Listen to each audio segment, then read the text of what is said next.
Une guerre dans l'est de la RD Congo qui préoccupe l'Union africaine. L'instance s'est réunie le week-end dernier à Addis-Abeba en Éthiopie. Elle appelle au retrait immédiat du M23 et de ses partisans sans nommer explicitement le Rwanda. L'UA évoque un risque d'escalade régionale et met en garde contre une balkanisation de la RDC. Taoufik Mjahed, bonjour. Vous avez couvert ce sommet pour France 24 le week-end dernier. Il y a un homme qui pourrait jouer le rôle de médiateur. C'est le président Denis Sassou Nguesso que vous avez rencontré d'ailleurs. Qui n'a pas exclu aussi de jouer un rôle aussi en ce qui concerne le Rwanda et la République démocratique du Congo. Il l'a dit à Marc Perelman dans une interview à France 24. Mais il s'occupe d'un autre sujet beaucoup plus compliqué, à savoir le dossier libyen.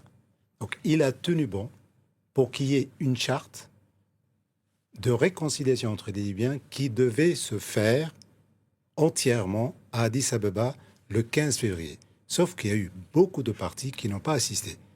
Il fait un travail acharné depuis 2016 parce qu'il est à la tête d'un comité de haut niveau de l'Union africaine sur la Libye.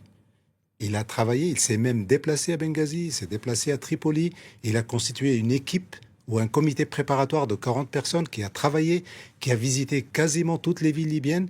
Il a eu des promesses. Et là, il y a eu deux aspects de la chose. Il y a la détermination du président Sassou Nguesso d'un côté, il y a la versatilité libyenne, parce que quand il a été en Libye, on lui a dit, bien sûr, on préfère l'Union africaine aux Nations Unies, parce que les Nations Unies n'ont rien fait en Libye. Au contraire, les Nations Unies sont en train d'attiser cette guerre tribale, etc., entre les Libyens. Pas du tout, on n'a pas réussi à...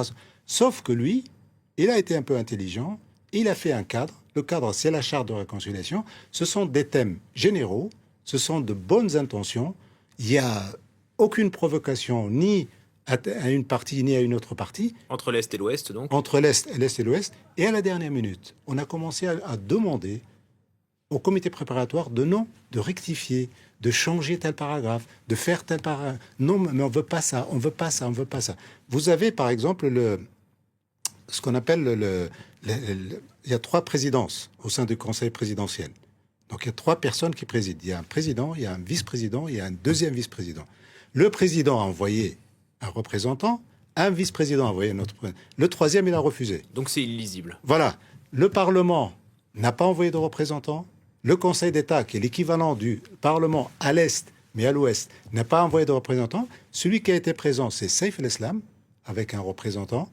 Le commandement militaire, Haftar, n'a pas été présent, mais qu'est-ce qu'il a fait? Il a envoyé son fils à bord d'un jet privé, le jour même, à Addis-Abeba, pour rencontrer Sassou Nguesso, pour lui dire quoi? On est avec vous, venez à Sirte, on va faire une conférence de réconciliation interlibyenne.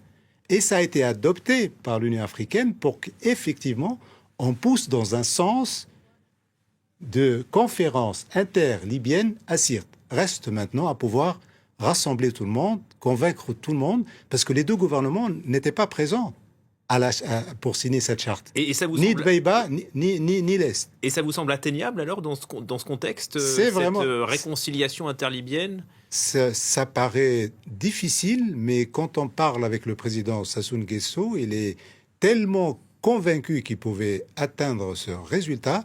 On ne sait pas maintenant, les Libyens, qu'est-ce qu'ils veulent exactement. Ils ne veulent pas des Nations Unies, mais est-ce qu'ils veulent de l'Union africaine? Est-ce qu'ils veulent que l'Union africaine chapeaute cette réconciliation? C'est ce qu'on va voir dans les prochains mois. Merci infiniment Taoufik pour votre passage sur France 24.